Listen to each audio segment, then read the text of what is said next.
آپ کو شاید یاد ہوگا حضرت علی رضی اللہ تعالیٰ عنہ نے بھی ایک یہودی کے خلاف مقدمہ دائر کر دیا تھا قاضی شریح کی عدالت میں کہ میری ایک زرہ ایک یہودی کے پاس ہے، اور جب یہودی کو پیش کیا گیا تو یہودی نے کہا وہ زرہ میری ہے۔ حضرت علی سے کہا گواہ پیش کرو۔ حضرت علی نے جو گواہ پیش کیے تھے شرعی اعتبار سے ان گواہوں کی کوئی حیثیت نہیں تھی۔ قاضی شریح نے امیر المومنین حضرت علی کے خلاف فیصلہ سنایا، یہ کہتے ہوئے کہ اے علی، آپ نے جو گواہ پیش کیا ہے وہ آپ کا بیٹا ہے، اور شریعت محمدی کے اندر بیٹے کی گواہی باپ کے حق میں تسلیم نہیں کی جاتی ہے۔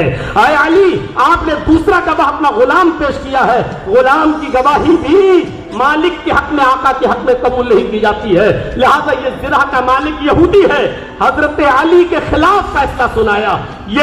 یہ عدل، یہ انصاف ہمیں یہ بتلا رہا ہے کہ جب اس طریقے کا عدل تھا، جب اس طریقے کا انصاف تھا تو انسانیت چین اور سکون کا سانس لیتی تھی۔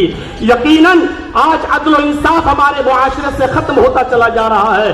وہ ملک شام کا وہ واقعہ بھی ہمارے اور آپ کے سامنے آنا چاہیے کہ حضرت عمر فاروق جب ملک شام گئے تو ایک 12 سال کے یہودی بچے نے عمر ابن عاص کے بیٹے کے خلاف شکایت کی کہ امیر المومنین، ہمیں عمر ابن عاص کے اس بچے نے، عمر ابن عاص کے اس یہودی نے کہا کہ عمر ابن عاص کے بیٹے نے ہمیں کو گھوڑا مارا ہے، میرا گھوڑا اس سے آگے نکل گیا تھا ریس میں۔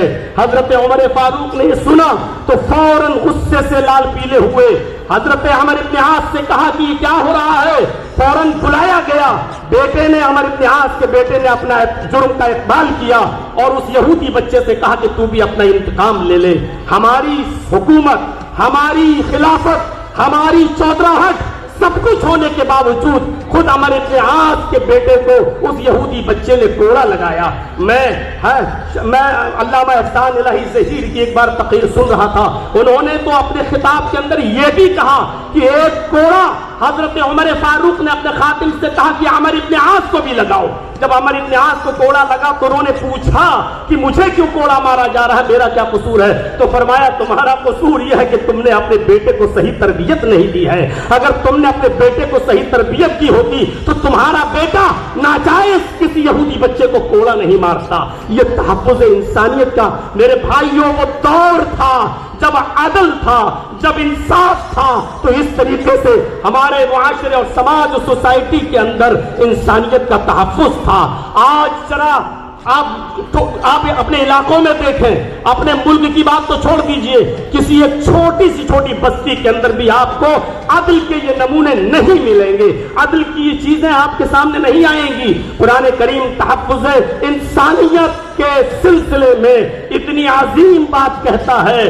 میں جانتا ہوں جن لوگوں نے دیگر ادیان کا مطالعہ کیا ہوگا ان کو اچھی طریقے سے معلوم ہوگا کہ اس طریقے کی کوئی بات دوسرے مذہب میں اس کا عشر عشیر بھی نہیں ملے گا، 10واں حصہ بھی نہیں ملے گا۔ من قتل نفسا بغیر نفس او فساد فکأنما قتل الناس جميعا، جس نے کسی ایک انسان کو قتل کر دیا، نفس واحد کا قتل کیا، ہندو مسلم کی قید نہیں، کسی ایک انسان کو اگر قتل کر دیا تو قرآن کہتا ہے، یہ ہمارے اسلام کے اصول اور ضابطوں میں شامل ہے، صاف طور پر اللہ تبارک و تعالیٰ نے فرمایا کہ اس قاتل کو یہ جان لینا چاہیے کہ وہ صرف نفس واحد کا قاتل نہیں ہے، وہ ایک انسان کا قاتل نہیں ہے، فَكَأَنَّمَا قَتَلَ النَّاسَ جَمِيعًا، وہ ساری انسانیت کا قاتل ہے۔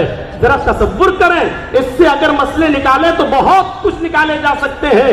ایک انسان کا قتل پوری دنیا کی انسانیت کا قتل، یعنی اگر آپ نے کسی ایک انسان کو اس کی ماں کی گالی دے دی تو آپ اس اکیلے کو گالی نہیں دے رہے ہیں، پوری ساری کائنات کی انسانیت کی ماں کو آپ گالی دے رہے ہیں۔